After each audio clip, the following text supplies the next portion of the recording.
lúc ăn lờ phía chip mà pram hè quân lẽ quân người ca sẽ ôm sẽ am hè quân khi nào tầm trạng chỗ hỏi đấy lát đi kia schedule ăn đi ăn được tích cười mà hè tích chặt một chuồng giờ là hè thôi đi là hè chặt ê mà một thì vài năm tiền từ Việt Nam bằng là hành tải thầy prao rồi chung là prao cái vậy tàu về thì nào hắn đó một lẽ đi ra hè cha ai chỉ là bài association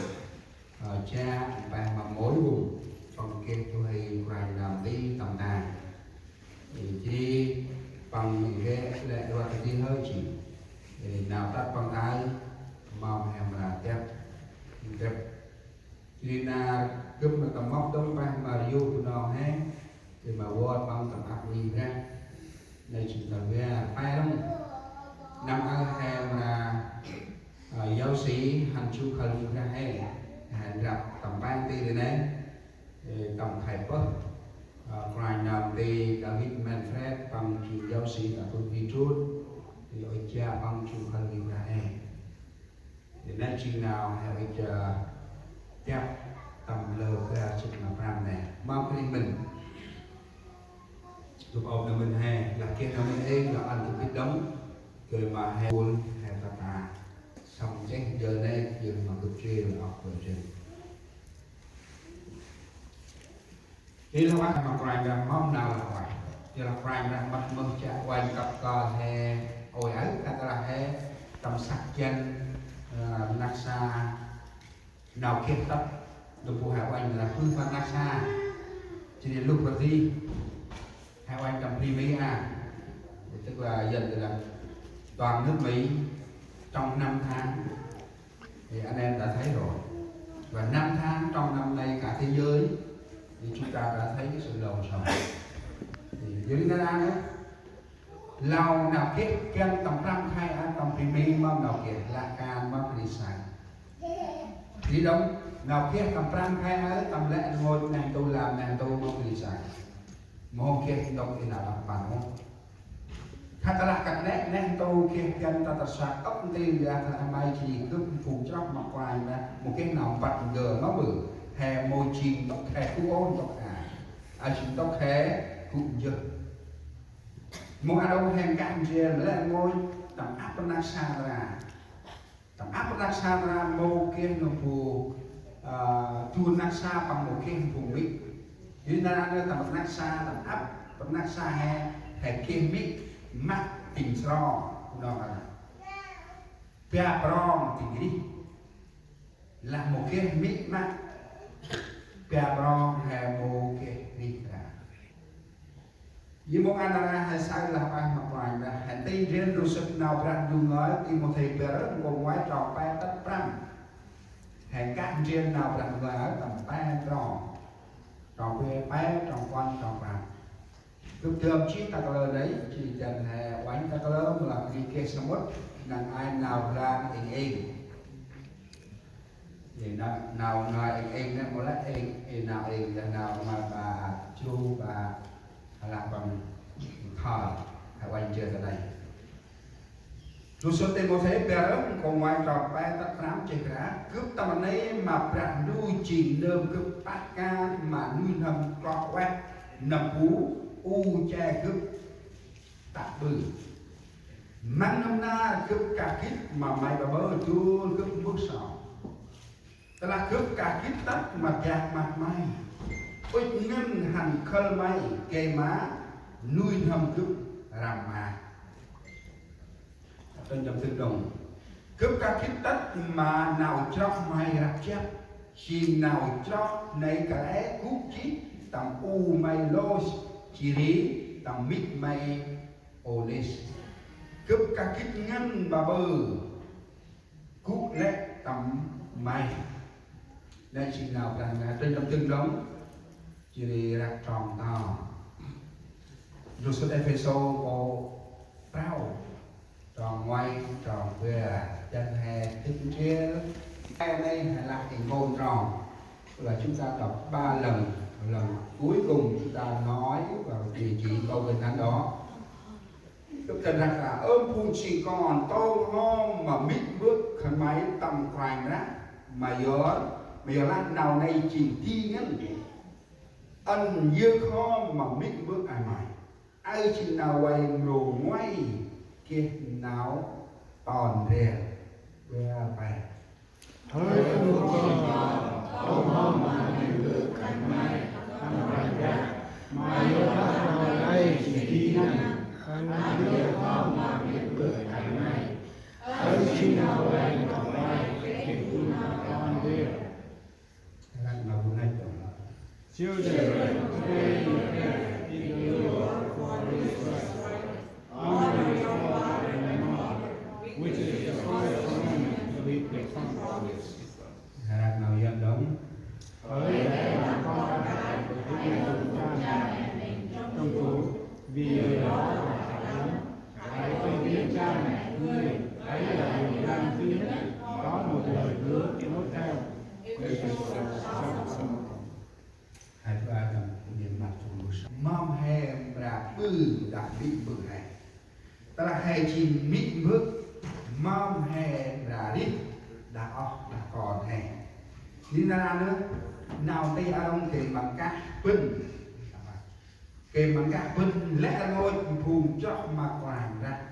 hay ngân nhiên qua ngân nhiên mát ngân nhiên nào ra đủ người ơi các lẽ ngồi hè kề mà sang nào hay cu ngao cao sai chỉ chiên mít đã hòn chỉ con đang bị bực cái ấp tôi làm đơn mít là đây ấp mít bực còn chuyên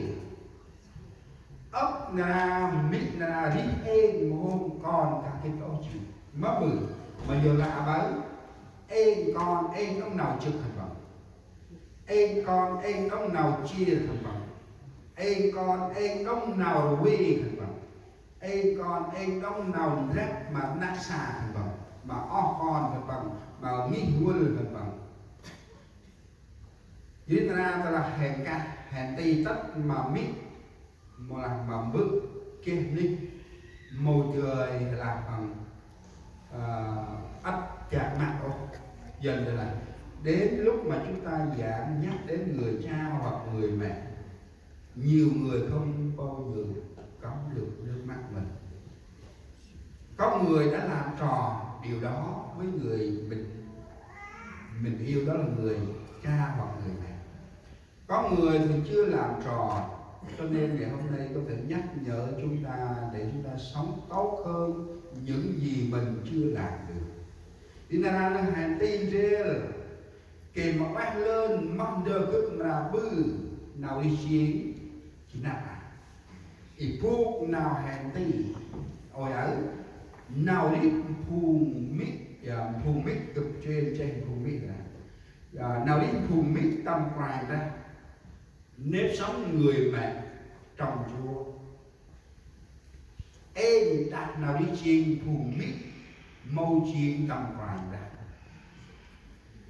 mong nào là cái gì tóc im hào nếp sống người mẹ trong Chúa và nếp sống người mẹ không trong Chúa khác nhau ở điểm nào vì hay sai nào đi phùng mít tâm khoảnh ra đặt nào đi phùng mít mâu tâm khoảnh ra tóc im hào cái đi sai phù sai hay sao một cái đó hay là nạc đi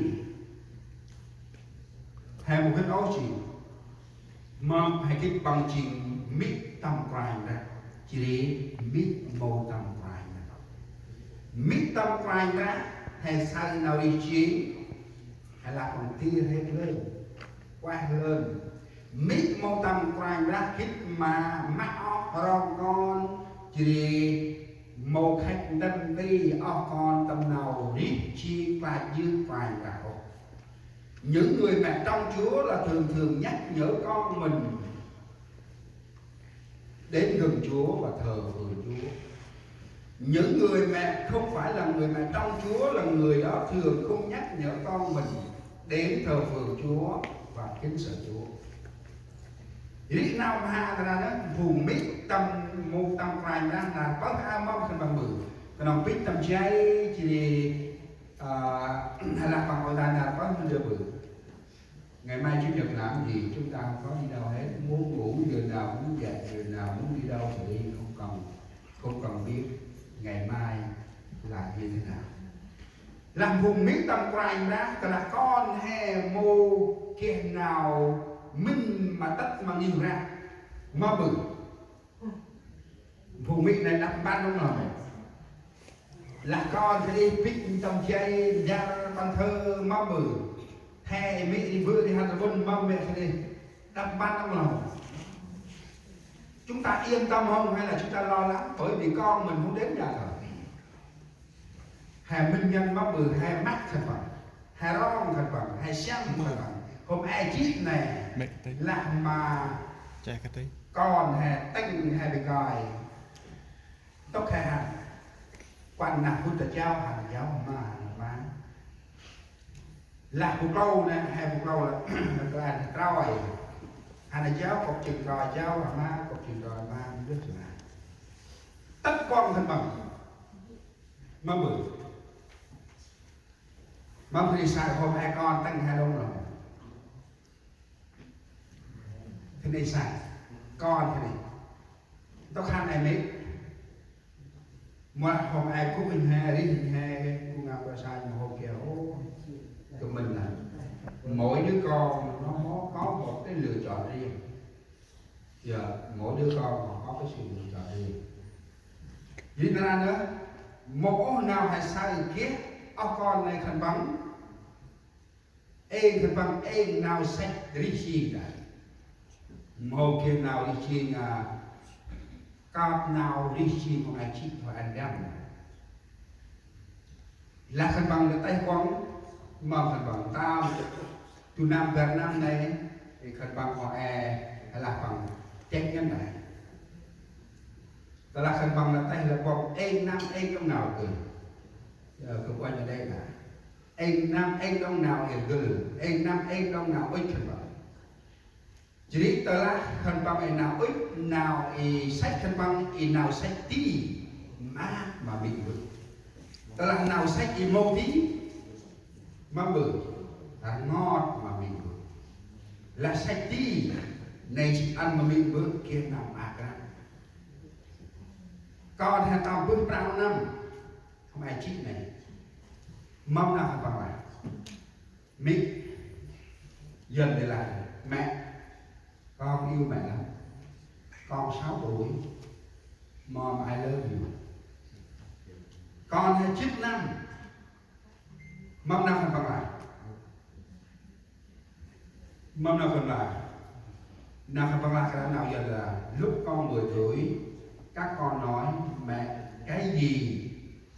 cũng được. Đến 16 tuổi thì các con nói là mẹ làm phiền con quá. Tới 15, 16 tuổi đó món nào hàng người này ai ơn hô ngân bùi chia complain me too much no homework người ta mà bám bự hay là đó